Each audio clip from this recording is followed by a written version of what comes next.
तर सरकारचं शिष्टमंडळ हे मनोज जरांगे पाटील यांच्या भेटीसाठी रवाना झालेलं आहे। त्यामध्ये गिरीश महाजन, उदय सामंत आणि संदीपान भुमरे यांचाही समावेश आहे। त्यामुळे या भेटीच्या दरम्यान नेमक्या काय घडामोडी घडतात हे पाहणं महत्त्वाचं आहे। याआधी मनोज जरांगे पाटील यांनी 24 डिसेंबरचं अल्टिमेटम हे सरकारला दिलं होतं। तर अल्टिमेटम संपण्याच्या तत्पूर्वीच आता सरकारचं शिष्टमंडळ हे मनोज जरांगे पाटील यांच्या भेटीसाठी दाखल झालेले आहेत। अंतरवाली सराटीतली ही दृश्य आपण पाहतोय।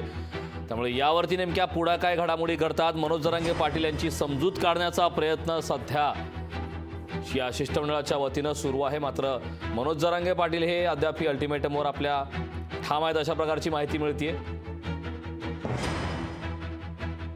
ओबीसी असेल तर मुलाला आरक्षण द्या अशी देखील मनोज जरांगे पाटील यांनी या दरम्यान मागणी केलेली आहे। शिष्टमंडळाकडून मनोज जरांगे पाटील यांची समजूत काढण्याचा प्रयत्न सुरू आहे। त्यामध्ये गिरीश महाजन, उदय सामंत आणि संदीपान भुमरे यांचाही समावेश आहे। त्यामुळे या भेटी दरम्यान नेमक्या काय घडामोडी घडतात हे पाहणं महत्त्वाचं आहे। आगामी काळातल्या निवडणुका आणि त्याच्याच पार्श्वभूमीवर आता हा अत्यंत महत्त्वाची अशी ही बैठक सध्या सुरू आहे। मनोज जरांगे पाटील यांच्या भेटीसाठी सरकारचं शिष्टमंडळ हे दाखल झालं आहे। त्याची दृश्य आपण लोकशाही मराठीवरती पाहतोय। त्यामध्ये गिरीश महाजन, उदय सामंत आणि संदीपान भुमरे यांचाही समावेश आहे। मनोज जरांगे पाटील यांची समजूत काढण्याचा प्रयत्न यावेळी या शिष्टमंडळाच्या वतीनं करण्यात येते। मात्र या दरम्यान नेमक्या काय घडामोडी घडतात हे पाहणं महत्त्वाचं आहे। ओबीसी असेल तर मुलाला आरक्षण द्या अशी मागणी मनोज जरांगे पाटील यांची आहे। मनोज जरांगे पाटील यांनी ही मागणी केलेली आहे।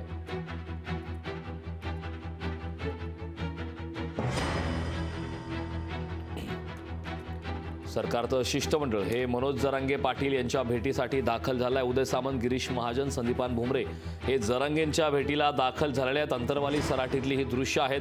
मनोज जरांगे पाटील यांनी 24 डिसेंबरचा अल्टिमेटम सरकारला दिलेला आहे। अल्टिमेटम संपण्याच्या आधीच आता हे शिष्टमंडळ मनोज जरांगे पाटील यांच्या भेटीसाठी दाखल झालेलं आहे। त्याची दृश्य आपण पाहतोय। मनोज जरांगे पाटील यांची समजूत काढण्याचा या दरम्यान प्रयत्न केला जातोय। सरकारचं शिष्टमंडळ हे मनोज जरांगे पाटील यांच्या भेटीसाठी दाखल झालं आहे। त्या ठिकाणची ही दृश्य आपण पाहतोय।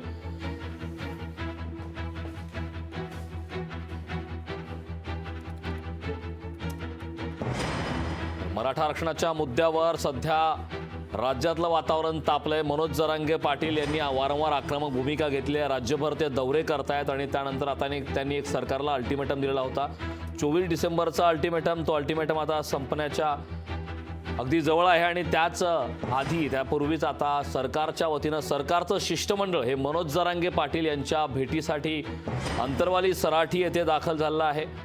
मनोज जरांगे पाटील यांची समजूत काढण्याचा या दरम्यान प्रयत्न होत आहे। त्यामुळं या भेटी दरम्यान मनोज जरांगे पाटील यांची समजूत काढण्यात सरकारला कितपत यश येतं, सरकारच्या शिष्टमंडळाला कितपत यश येतं हे पाहणं महत्त्वाचं आहे। आताच्या घडीची मोठी बातमी आलेली आहे। मनोज जरांगे पाटील यांच्या भेटीसाठी अंतरवाली सराटीमध्ये सरकारचं शिष्टमंडळ हे दाखल झालेलं आहे।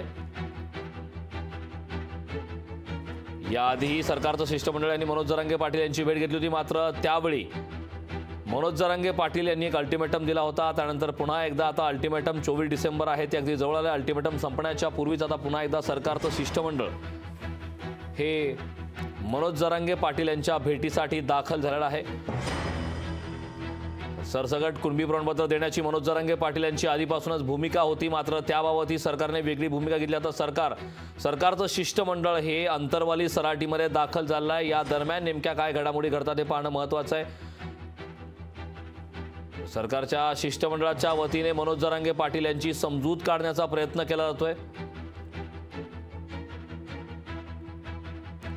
तर नोंदी सापडलेल्यांना कुणबी प्रमाणपत्र दिलं जाईल असं गिरीश महाजन यांनी वक्तव्य केलं आहे। मामा हे नातं रक्ताच्या नात्यात येत नाही असंही गिरीश महाजन यांनी म्हटलंय। ज्यांना कुणबी प्रमाणपत्र त्यांना कुणबी प्रमाणपत्र दिलं गेलं नाही असं म्हणलंय, कारण त्यामध्ये प्रामुख्याने मामा हे नातं हे रक्ताचं येत नाही असं म्हणत कुणबी प्रमाणपत्र हे नोंदी सापडलेल्या त्यांना दिलं जाणं शक्य नाही असं देखील गिरीश महाजन यांनी म्हटलंय। कारण मामा हे नातं रक्ताच्या नात्यात येत नाही असं गिरीश महाजन यांनी म्हटलंय।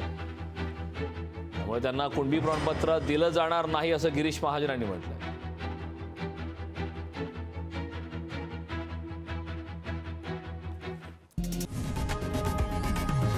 लोकशाही मराठी ऐका, पहा, जागरूक रहा.